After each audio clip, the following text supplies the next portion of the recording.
لوگ حضرت مولانا الیاس رحمۃ اللہ علیہ کی قربانیوں کو یاد کرتے ہیں، اور بلا شبہ یاد کرنا چاہیے۔ یاد کرو وہ دن جب حضرت مولانا الیاس رحمۃ اللہ علیہ نے اپنی جائیداد، باغ، کھیت سب بھول کر چھوڑ کر دن رات دین کی محنت میں لگ گئے۔ ان کے لوگوں نے ان سے بہت کہا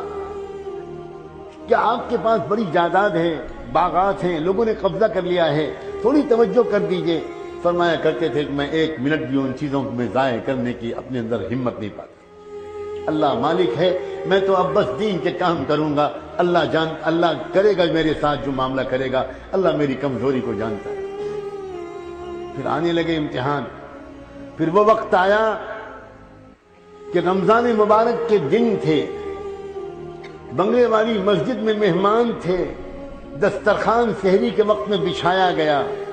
لیکن دسترخوان پر جانتے ہو کیا رکھا گیا؟ کھانے پینے کے لیے کوئی چیز نہیں تھی۔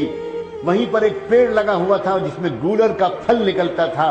گولر کا پھل کوئی انسان نہیں کھا سکتا، یہ صرف بکرے کھاتے ہیں۔ اس گولر کو توڑ کر لگ دیا گیا دسترخوان پر، اور سحری میں حضرت مولانا الیاس رحمۃ اللہ علیہ نے اور ان کے مہمانوں نے گولر کھا کر پانی پی لیا، اور دن بھر روزہ رکھا، انتظار میں رہے شاید افطار کے وقت میں کچھ کھانے کو مل جائے، ایک پیالی چائے ہی مل جائے، کچھ تو ملے گا، مگر پھر دسترخوان افطار میں بچھا اور پھر گولر اور پانی کے سوا کچھ نہیں۔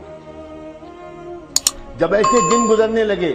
تو حضرت مولانا الیاس نے ایک مرتبہ اپنی بیوی سے کہا، ان کی بیوی اچھے رئیس خاندان کی تھی، اور ان سے کہا کہ دیکھو مجھے لگتا ہے اب میری قسمت میں تو یہی سب لکھا ہے، میں نہیں چاہتا کہ میری وجہ سے تم کو تکلیف پہنچے، میں خوشی خوشی تم کو آزاد کر دوں گا، کوئی تحفہ دے سکوں گا تو دے دوں گا، تم کو طلاق دے دوں گا، تم چلی جاؤ اپنے میکے واپس، اور پھر عدت گزارنے کے بعد میری دعا ہے کسی کھاتے پیتے انسان کے ساتھ تمہارا نکاح ہو، تم یہ تکلیف کب تک برداشت کرو گی؟ حضرت مولانا الیاس کی اہلیہ خاموش نہیں، ایک لفظ نہیں بولی، اٹھی اور کوٹری کے اندر گئیں، اور ایک پوٹلی انہوں نے چھپا کر رکھی تھی، اس میں کچھ زیور تھے اور کچھ روپے تھے، وہ لائیں اور لا کر ان کے قدموں پر رکھا، اور کہنے لگی مجھے اپنے گھر سے، اپنے قدموں سے جدا مت کیجئے، یہ جو کچھ ہے میں حاضر کرتی ہوں۔ سلام ہو اس اللہ کی بندی پر، سلام ہو اس کے عزم و قربانی پر، کیا پتہ اس قربانی کو قبول کر کے